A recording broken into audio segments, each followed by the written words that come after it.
The Things We All Carry is a podcast about first responders and their stories surrounding trauma on the job. The intention of this podcast is to raise awareness and share meaningful conversation around a subject often viewed as taboo or simply ignored. Be aware this content may be graphic and it is real.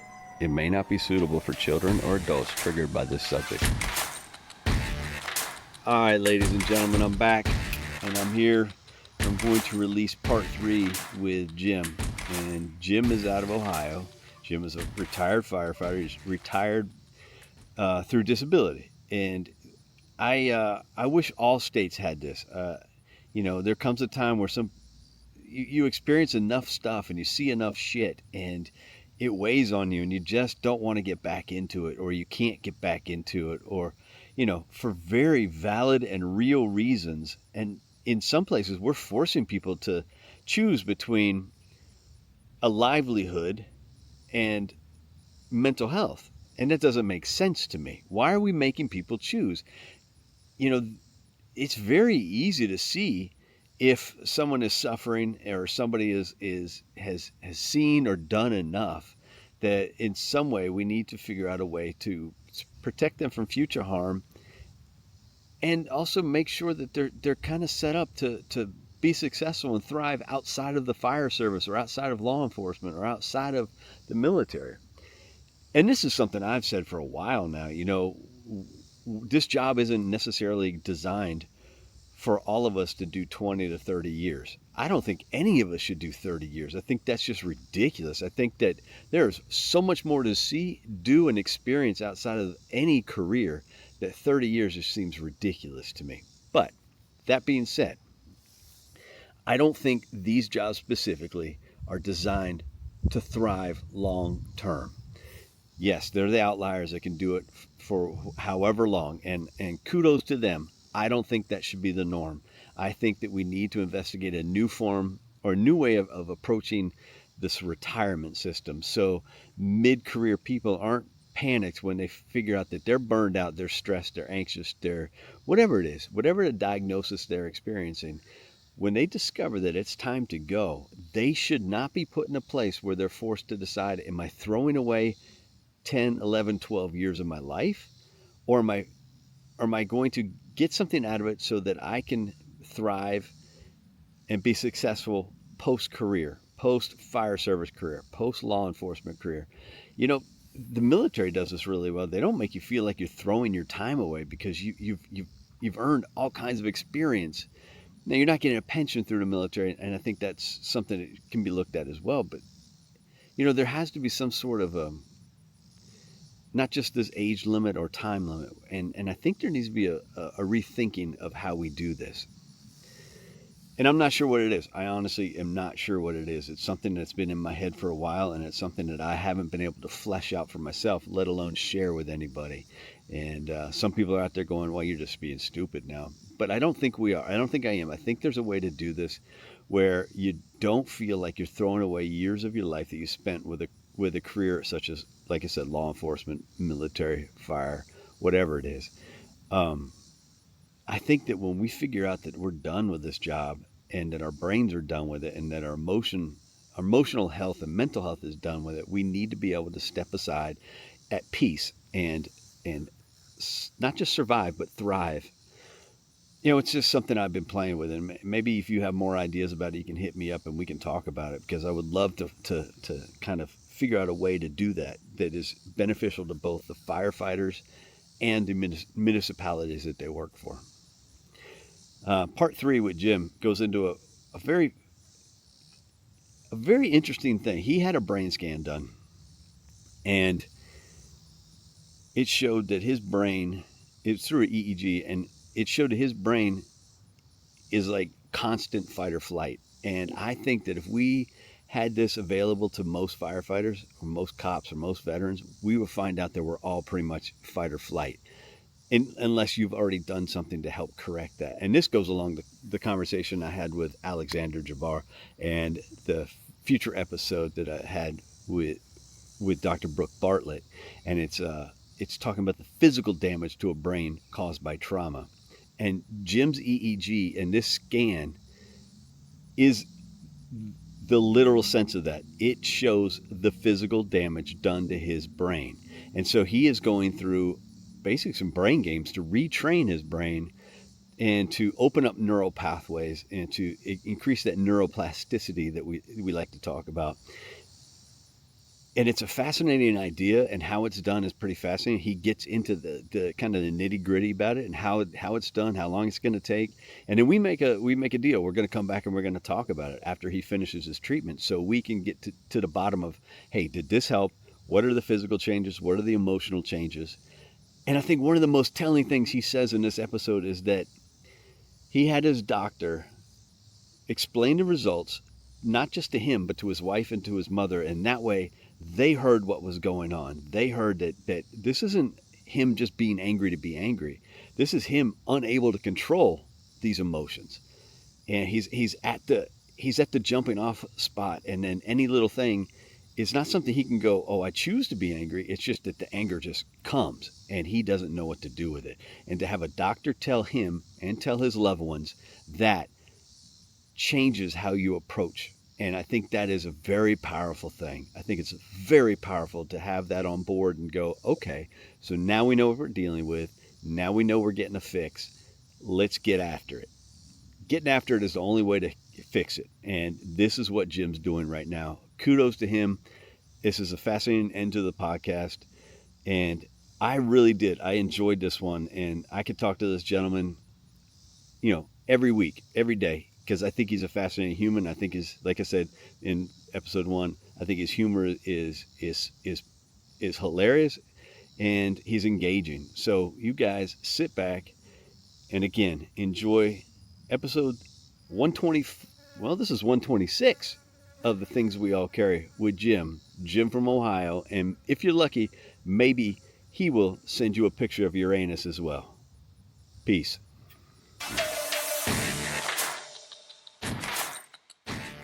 So we'll focus back. You leave center back since you're not going to do it. They hide you away, quote unquote, for a while, and you file for your disability. And when does that come through? So my last day of work was January 10th. January 10th or 11th. I think 11th, actually. And I was informed of my pension's ruling on June 21st. I ran out of time mid-May, somewhere around mid-May. So I went about a month or so without getting any pay. And it's funny.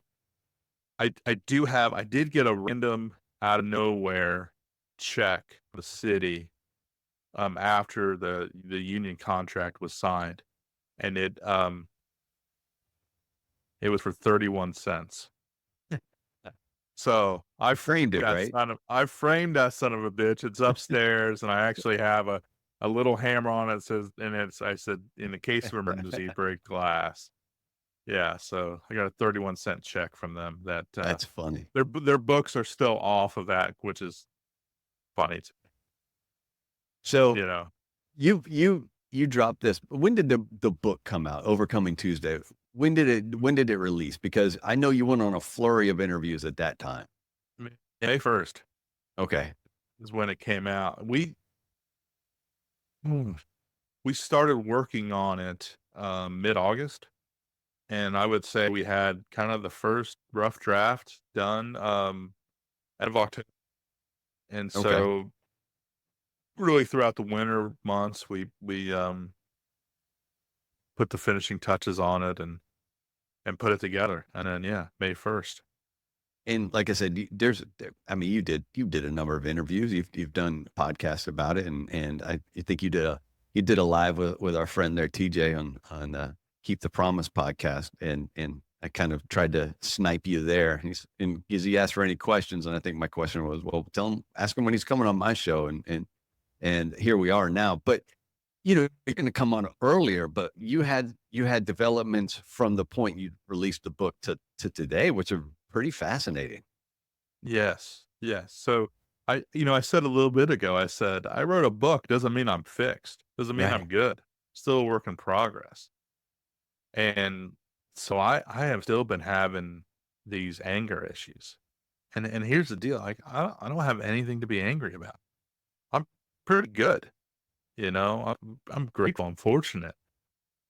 Yeah, I went through a lot of shit, but I came out on the other side. But, I mean, this anger was just, it comes there's no notice. It Here it comes. And, so I talked to my clinician about it, and she asked me, um, "Did you ever have any concussions?" And I said, "Yeah, I know I had a couple when I was a kid riding a bike, and I'm sure Mhm. positive I had a few playing football because I would line up in football against a guy who ended up playing for Michigan State, as a guard. Um, so he whipped my ass every day." And she said, "Well, let's get a brain scan. Let's see what's going on in there." I said, "Okay, hell yeah, let's do this." So, because that's the thing. I think this is important. If there's one thing about me, it's been that I'm persistent. Yeah, I don't give up. Like I just keep trying to figure out the answers, and that really showed up here. So I have this brain scan as the EEG, and she tells me, and not only does she tell me, this is so important. She tells my wife, she tells my mother, who, I mean, both of them are at their wits' end because they're dealing with this volatile firecracker, and they're sick of it. Like, they've been patient as can be with me, but like there gets a point, right? And um what was found in this brain scan was I didn't have any brain damage. I didn't have any, the concussions didn't show up, but what did show up was that I was in fight or flight at all times. Like, still to this day, I haven't ran a call in 2 years, and I am still to this day like hyper vigilant as can be. Right. And what the other thing that she said, this was the big thing again, was that I operate out of my subconscious. And in other words, I don't have a filter, no filter. I get something agitates me, something challenges me, and I'm already ready to go. And that's the problem. And she told them, she said, it's not him's fault. He can't control this. He can't control what he says, how he says it. Like, he doesn't have the lead time to actually make a formal decision on Right. this, how I want to react or not. And so she, for the first time, somebody's telling my family, like, give Jim grace. It's not his fault. That was huge, right? Just wow. And then she followed up with the other thing that's really important is, I think I could help him. Mm. So it's like, hell yeah. And I could tell you, just since she said that to my family, they've been more understanding, and they have gone about things with me differently. Right. Like, they don't poke me anymore or keep at me. Like, now they're aware of like why I get triggered, and like what to do to try to avoid that from happening, you know? And so the answer though to all this stuff was neurofeedback. And I just had my session yesterday, and as soon as we're done, I get to have my second one. And I wasn't really, I heard of neurofeedback. I wasn't really that familiar though with it. And what it is doing is it's trying to retrain your brain and ultimately give it that opportunity to have that pause, to make a decision instead of just reacting. Like, I'm not doing the job anymore. I don't need to be in Right. this hypervigilant state at all times. Like, that can go away, but we need to train my brain for that to go away. So the first session I did was yesterday, and I'm gonna try to describe it to your listeners best I can, and they can when I say this, they're gonna visualize this. Right. So picture a game of Pac-Man. All right, we're all there. You know, Pac-Man's running around. He's eating all the pellets. Could be Miss Pac-Man. It could be Baby Pac-Man. I don't care. There's no ghost running or anything, but like I'm playing this game, but I don't have a joystick. I don't have a controller. I've got electrodes hooked to my head and one on my ear, and I am controlling this thing with my mind. Hmm. It was a very like Professor X Cerebro kind of shit that I was doing. And it's basically it's playing these mind games. And I have to do this for 3 times a week for 2 to 6 months. And they feel like she feels like with this I don't want to say algorithm. I forget what she calls it, but she basically has a template for me and what I need to work on and do.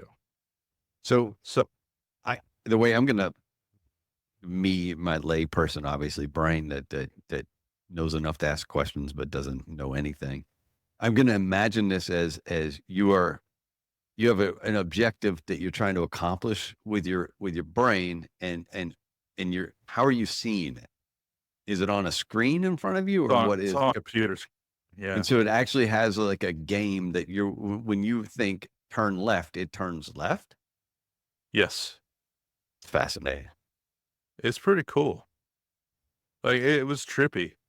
It took me a minute to get the hang of it, but like sure shit, I'm going down, go right, go up, go faster, you little shit. Like, Yeah. and it would function. And Like that's good, Pac-Man. Good Pac. and I guess it's all about where she places the electrodes to which part of the brain she's activating and stimulating and manipulating. Exactly. So initially, that first Pac-Man thing, it was kind of on the sides of my forehead, and then for the second game we played, which was not Pac-Man, it was basically it's you ever go to like you go to a ball game and on the big screen they have a picture, but it's hidden, and they pull out little frames of it here and there, and you're Right. trying to guess what it is as it Yeah. goes. Right. So the second game was like that, but you're controlling like the frames with your mind. But I had moved the electrodes towards the frontal lobe, I guess, area of my forehead. So yeah, so it does hit different parts of the brain, and she's able to tell like exactly like if I'm in the right spot or not, and she's doing all this stuff remotely, which is Right. cool. You know, And so you so say it's you're going to do this 3 times a week for 2 to 6 months. yes. And how long is each session?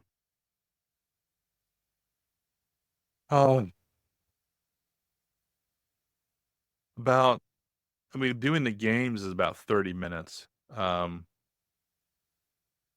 But and it took longer, because yesterday was the first time doing it and this was setting it up. So I imagine it's probably going to be about 40 minutes Okay. to just between setup and everything, like making sure that the sensors are like where they need to be. Like probably a little bit of time, but yeah, it's not that long in a day. It's interesting that this comes now. It's and you know Stephanie White, she and I had a conversation one day about why are firefighters still killing themselves even if we know everything that about mental health.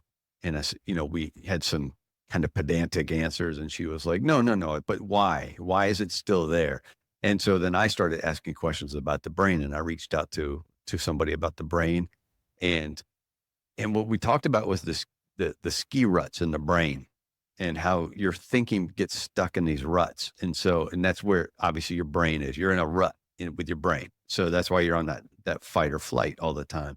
And so this game is manipulating your brain to open some pathways so you can start to the brain can start to realize, oh, I don't have to react like that. I can do this as well, or this is the better option. And so what you're doing is you're literally just retraining and making multiple routes to go instead of the one forward. That's right. That's right. And the interesting thing is, like, I mean, it's very clear, like, well, that's not clear. Like, what I wish would have happened would, I mean, it would be so cool if I would have been able to do this EEG before I started the job.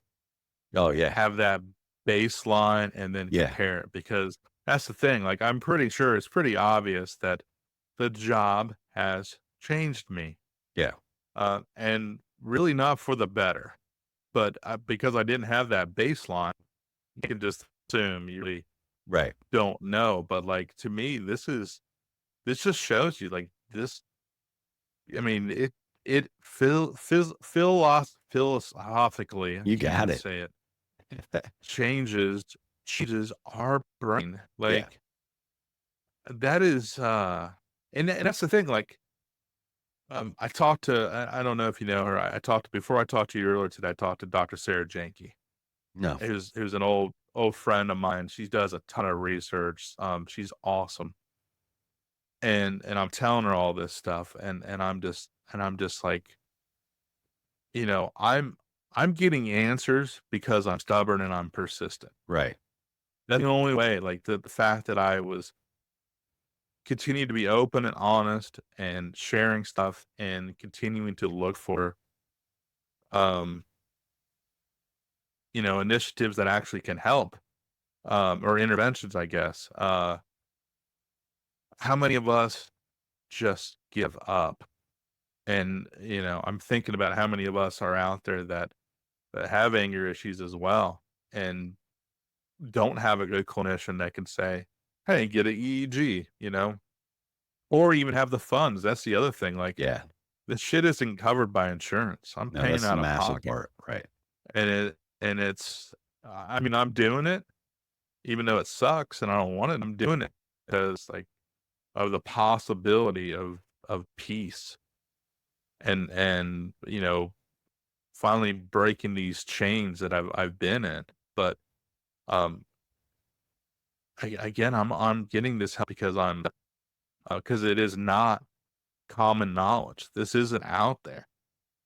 There was so much that she was able to tell from this brain scan. I mean, I spent an hour with her doing it, and there's no way that, like, she would pick up stuff at just spending an hour with me, but she was Right. telling me stuff from that scan, like, that was so true.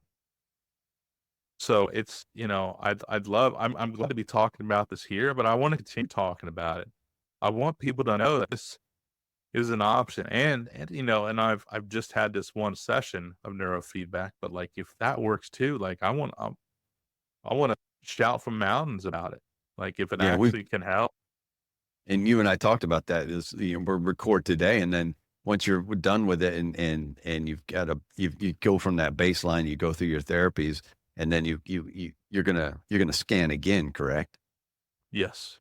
And so then we talked about, all right, so then we need to set up a time to talk after that as well, so we can revisit what it has actually done for you. Yes.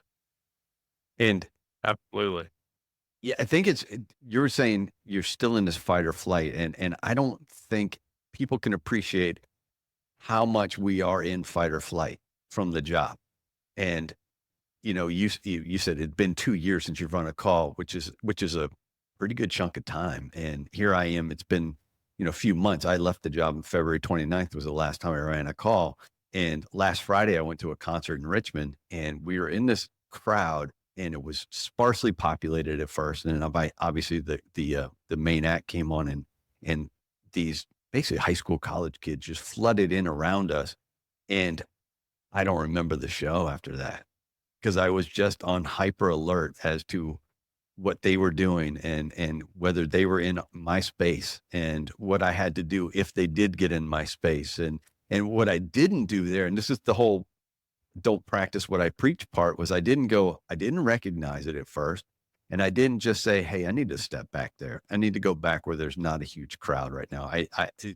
For me to enjoy any music right now, I have to leave this area. And I didn't do that. I stayed there on like a hyper vigilant state. And I just monitored what they were doing. And I wasted it. I wasted it. And you're not enjoying join the show then. Right. Hey guys, quick break right here just to check in and thank each of you for listening to the show. Your support has been paramount, and I appreciate all of you. I have one request, though. I need you to share the show with everyone you know. Help me get the word out and spread these stories as far and as wide as we can. While you're at it, please leave a review of the show wherever you happen to listen. Feel free to reach out to me at any time to share your story, to talk, or to pass on suggestions. Let's get on with the rest of the show. I Yeah. went to, I'll give you, and this was, so I was aware of this stuff now. Like I wasn't 2 weeks ago, but since that time, I've been more aware of this stuff. I went to, it was my first time ever. And again, everybody should be able, if they've been there, they're going to visualize this too. I went to my very first ever Buc-ee's on the way to my trip. Right. And I went there during lunch. And it was chaos. It's overwhelming. I haven't been there, and I can tell you it's overwhelming. It was utter chaos. And I, driving up to that place, I'm fine. I'm good. I get in there and it's like, I felt like I was at war. Mm-hmm. I'm not exaggerating. Like it was so overwhelming. Yeah. And, I turned into an asshole. And as soon as I got out of there and got in the car, it was like that flip switched again, went normal. Yeah. And it was like that getting on the boat, getting off the boat. Like I'm just now, I guess, more aware of that stuff. But as far as concerts going, and I can do this now, you can do this now. It wasn't something that, we could do on the job, but like take a gummy. Yeah. And it chills me out and Yeah. allows me to not be that hyper vigilant guy and actually enjoy the show and watch it and be in peace. I've had to figure that out too. So, but that's right now. I'd love to be in a place to where I don't have to do that. Right. But right now, if I know I'm going into a situation, that's what I'm doing. Well, and listen, all openness and honesty for the Superfest that I was there in your home state, a couple of weeks ago, I microdosed. I knew that was what I needed to do. I needed to not focus on the crowd around me. So yeah, and so a little microdose of psilocybin helped me. It helps me wonders. And I just happen to live in an area where I can get it because it's decriminalized in DC. So it's just available. It's like a dispensary. You just go up there and you can get what you need. But I extol the virtues of that, and it's not for everybody, but that's what works for me. And it's a hell of a lot better than alcohol, because alcohol just turns me angry if in that situation. Yeah. So, that was kind of next on my agenda, actually. Whether to do that or do ketamine or something like that. Like, again, because I feel like my back's against a corner. Like I need to do something. Like what I'm doing isn't working. So, I'm trying this neurofeedback, and hopefully that takes. If not, maybe I hang out in DC with you. Yeah, there you go. There you go. One thing I want to touch on real quick, and I think this is the point in the book where it jumped out to me the most, and I know I texted this to you. You were at a conference and you were talking to a clinician or a presenter, and I think it was you and your friend. I forget. I don't have it pulled up right in front of me, but the topic of suicide was on the table, and you or he said, "Oh, doesn't everybody think of suicide?" And she said, "No, we don't. I don't think of, it's not something that's ever come to mind to me." And you guys were like, "What?" And you didn't understand that, and she didn't understand you because it is something that is on our minds. And I put the book down and I texted you immediately and I said, "Yeah, no, this is true. It's normal to us." Yes. Where in the general population, it's not normal to think about it. Yes. And it's an oddly accepted thing. Yeah. Perfect. It's a weird dynamic, isn't it? Yeah. And I imagine if you asked PD the same thing, Hmm. if they were honest, which a lot of them aren't, and I get it because I mean, that's a whole beast trying to deal with their mental health because they're afraid because they're carrying guns. So, Right. Exactly. but I think they would say the same thing too if they're honest. Yeah. I mean, I don't, and I realize now, and I had to think about this. Like, it was one thing for me to have the voices. The voices is what really, when it was like really at my worst, like this is bad. When I'm having discussions with myself about offing myself, like I'm not in a good place. But I Right. realized even before that, even before the voices, I would daydream and it would, I like, and it sounds so fucked up now. I think about it. Like I was in charge of our funerals, Hmm. line of duty funerals, regular funerals, whatever it may be. I played a part in organizing it, and I almost feel like the reason I was so good at that is because I pictured my funeral so many times. Yeah. Yeah. Like That's it's that's I don't think I've ever even said that before, but I realized that I don't know why. And so it was even another weird dynamic of here it's my role to try to keep everybody alive, but yet I'm also the one that when yeah. they die, I handle that too. Yeah. That. It's so many avenues there.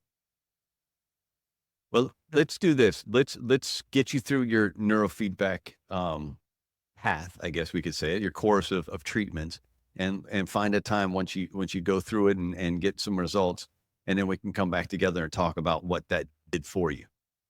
I think that's awesome. I love that idea.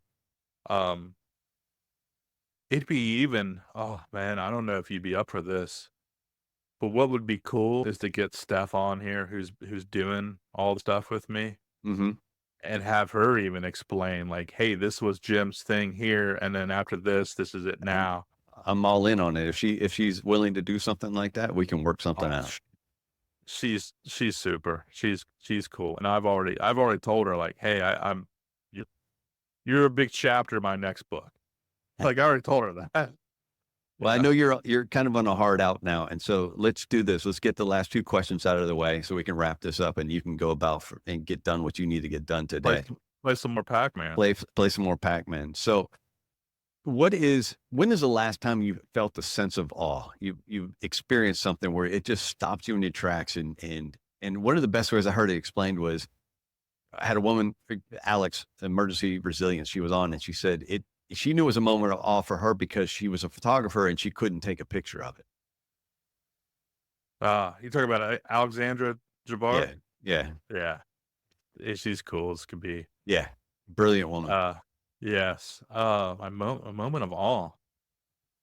Ah, that's a hell of a question. I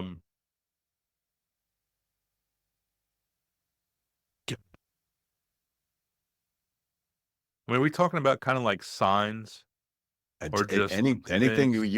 you would describe as awe for you.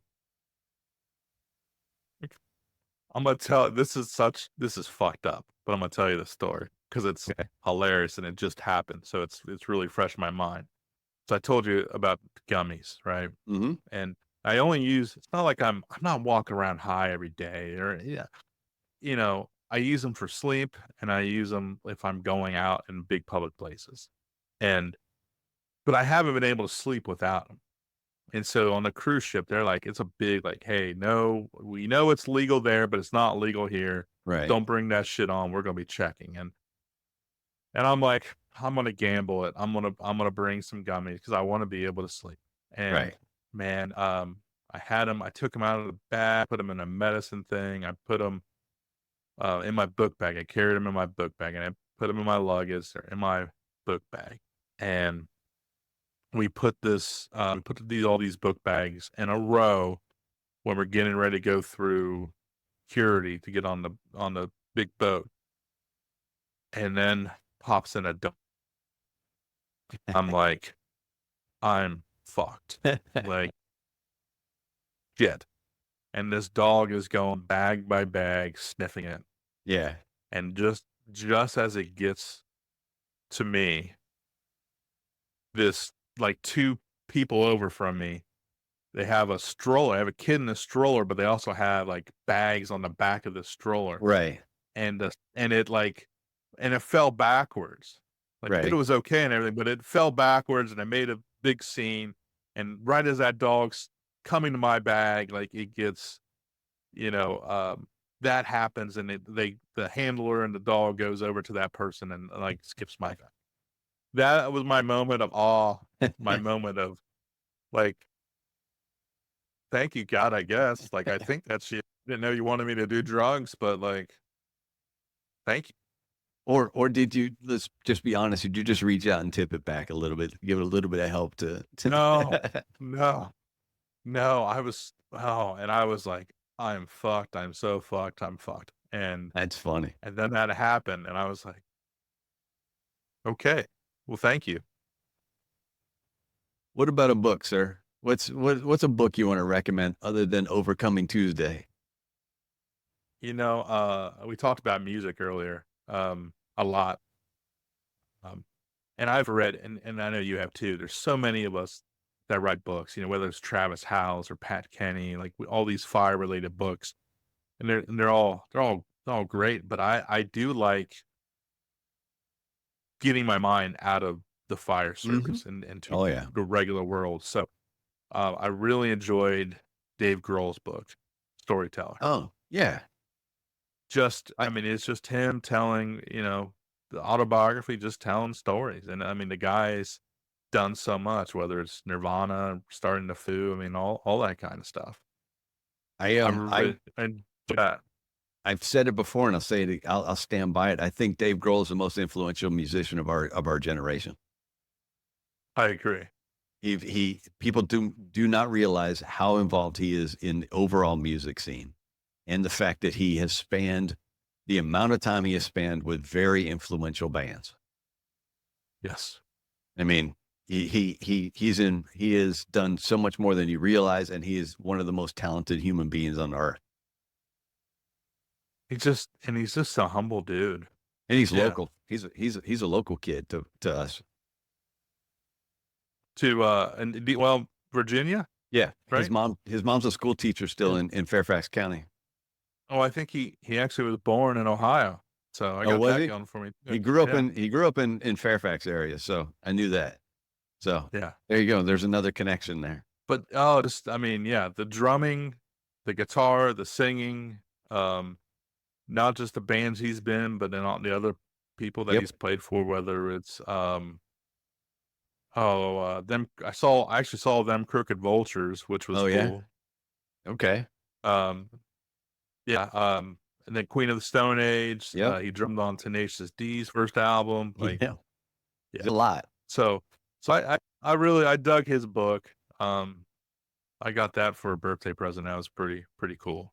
So along those lines, and this is a book that a lot of people kind of looked at and went, I don't know about it. But if you want to check out a book that's just fascinating in from a Hollywood standpoint, read McConaughey's book, Green Lights. It's fascinating. This guy has a philosophy in life, and it has taken him where it's taken him, and it's a fun, insightful book to read. All right. Exactly. Well, with that end, let's wrap this up so you can go get you can go put your quarters on the table so you got next play on Pac-Man. Right. All right, man. Well, I appreciate it. Stay in touch. Let me know how things are going, and let's set up a time to do that next one. Sounds great. Yeah, all right, thanks so much for having me on. Anytime you want to send random pictures of Uranus to people, go for I it. will. All right, my friend. You're out. Go enjoy your day. All right. Take care. Thanks for listening to another episode of The Things We All Carry. Head over to the website, thethingsweallcarry.com for show notes, resources, and to sign up for the newsletter. Until next week, take care of yourselves and remember to check in on each other.